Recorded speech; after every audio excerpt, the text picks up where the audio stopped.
In ancient Rome, a city of marble, gold, and just ruthless ambition, one guy figured out how to turn actual ashes into an empire. His name was Marcus Licinius Crassus, and he became the richest man in Roman history. His story, well, it pulls back the curtain on a timeless and pretty brutal game of wealth and power that's still being played today. It's a weird question, right? But that single idea was the core of Crassus's entire strategy. You see, when disaster struck and sent everyone else running for their lives, he saw the raw ingredients for building a dynasty. To really get his genius, you have to picture his city. Rome was this place of incredible opportunity for sure, but it was also a tinderbox. Fires were a constant, terrifying threat that could just wipe out entire neighborhoods in a matter of hours. And this, right here, is what made Crassus so different. His mindset was completely counterintuitive. While the alarm bells are ringing and people are panicking in the streets, he saw a business deal unfolding in real time. He wasn't seeing chaos, he was seeing a market inefficiency, just waiting for someone to exploit it. So let's be crystal clear about who we're talking about here. This wasn't just some wealthy guy in a toga. Marcus Crassus built a fortune so massive, it was said he could have personally funded the entire Roman army for a year. And it all kicked off with his unique approach to real estate. And here it is, his ruthless but brilliant forced-out process. See, he owned Rome's only private fire brigade. So when a building caught fire, his crew would show up, but they wouldn't do a thing.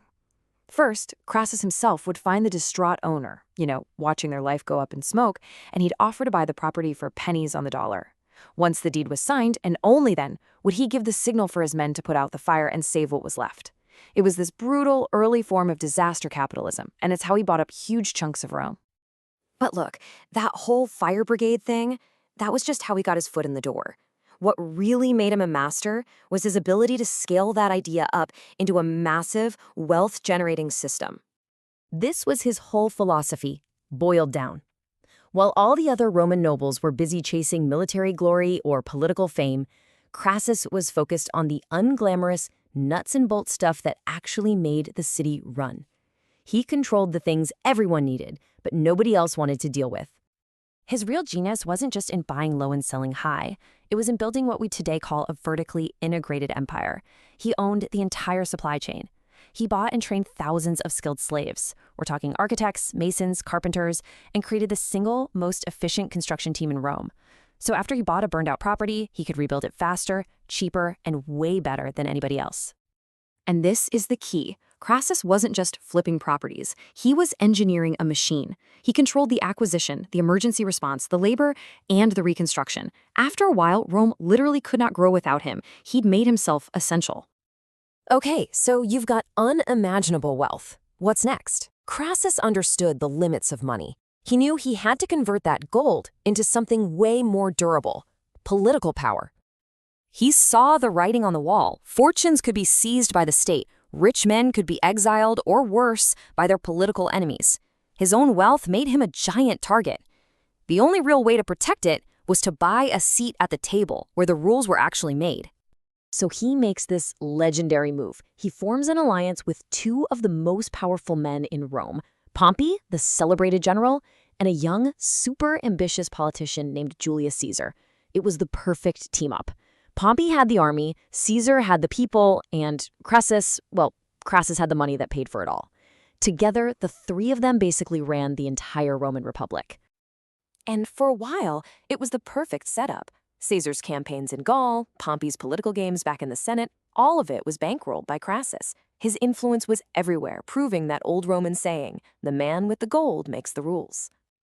But even the master of the game can make a fatal mistake. Crassus's story takes a tragic turn when he decided to play a game that wasn't his, a game he was absolutely never going to win. Yeah, despite all his money and all his influence, he was haunted by one big insecurity. He was totally overshadowed by the military fame of his partners Pompey and Caesar. He craved the one thing his money couldn't just buy outright: the glory and respect you could only win on the battlefield. And right here, we see the fatal difference. All the qualities that made him a brilliant businessman, his patience, his systematic thinking, his focus on control, were the exact opposite of who he became as a general.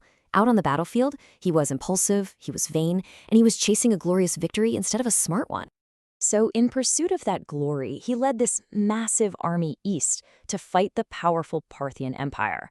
It was a complete disaster. He was outmaneuvered, his army was annihilated, and Crassus himself was killed.